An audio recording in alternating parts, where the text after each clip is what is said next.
Hey guys, this is Chris from PootyPaintball.com. Today we're going to be going over the Vapor flat face bolt, some more details on it and what it does, and so yeah, let's kind of go over that. I also do make these for the Luxes and for the shockers, and interesting enough, the Clone GT is actually flat face this year. So yeah, other companies are starting to do this as well. It's not just me that came up with this. Well, I kind of did come up with it, but you know, other companies are kind of going with it too now.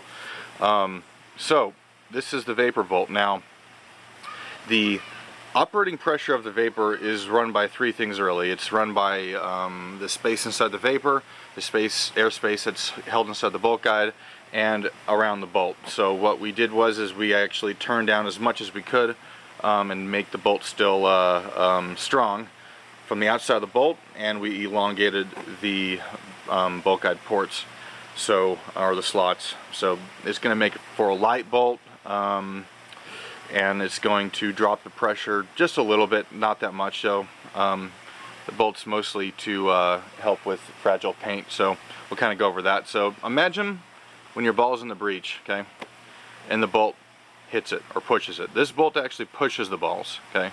So when the eyes read it, the ball is right on the bolt's tip, okay, so it pushes it. So imagine pushing a soccer ball compared to kicking a soccer ball, the impact on the ball, okay. Now in this, the bolt's gonna roll back into the face, okay, if it's being pushed, okay. Now if it's being pushed, the second ball in the stack that I'm gonna actually film a video after this is gonna have some issues if it does roll back, okay. If it doesn't roll back in the face, well, the bolt's actually gonna smack it. So that's where operating pressure on a gun comes from. If you're running a higher operating pressure, that bolt's going to hit the ball with a little bit more impact. The difference between the Vapor and the Luxan operating pressure, well, with my parts, is pretty significant. It's about 30 to almost 40 psi input drop with my Pooty parts in the Lux. Unfortunately for the Vapor, we can only make the bolt for it at this time. The bolt guide we're just not going to make.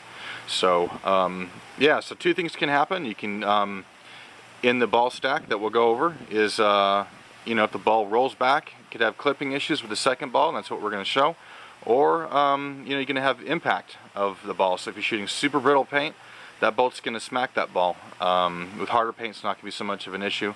So with the Pooty bolt, you'll get a lighter bolt, a little bit drop of an input pressure, better and fragile paint. And another cool thing we did is we made the inner diameter of the bolt smaller. So you can use, or you should only use size 13 O-rings, and they'll seal actually. They'll actually seal on the bolt guide. The bolt won't fall off the bolt guide. It'll seal really well. So you can use any standard size 13 O-rings, and it'll work with the Pooty bolt. The stock bolt, you have to use different. I don't even know what kind of O-rings they are, but they don't. I mean, if I stick size 13 O-rings on the bolt guide, this bolt will fall off the bolt guide, and the new bolt won't. So yeah, there you go. Light, drop in operating pressure, bet on fragile paint. So that's pretty much for all the guns that I make the bolt for. The Shocker, Lux, GT users will be happy that that's coming with it too. Be working on the GT a little bit more soon, and yeah, so we'll film a video right now and showing how the balls react to rollback. Some people have complained that with this, there's a little gap between, see that little valley right there behind the ball? Well, we'll show in the video next how it doesn't actually affect the second ball in the breech more than rollback does. So you'll actually get a view of that. It's actually non-existent. So yeah, we'll kind of just prove that little rumor right there. So there you go. Thanks. Okay guys, I'm going to show you the difference between the flat face and the stock bolt as in ball movement in the breech. So let's go ahead and drop a ball in there. Now you can see my finger there. You see how much the ball actually moves in there. Okay. Now check this out. Now what you want to do is look what happens to the top ball when you fire. This is kind of what happens that you don't actually see. It's more like a clipping rollback issue.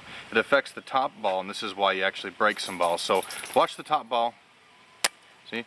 Now I have the dwell at 8 and see how the top ball just kind of pops right out. So what we're going to do is we're going to put the flat face bolt in and show you what that does. Okay, so there's the stock bolt. This is the version 2 bolt that has the face that isn't as deep as the very first ones.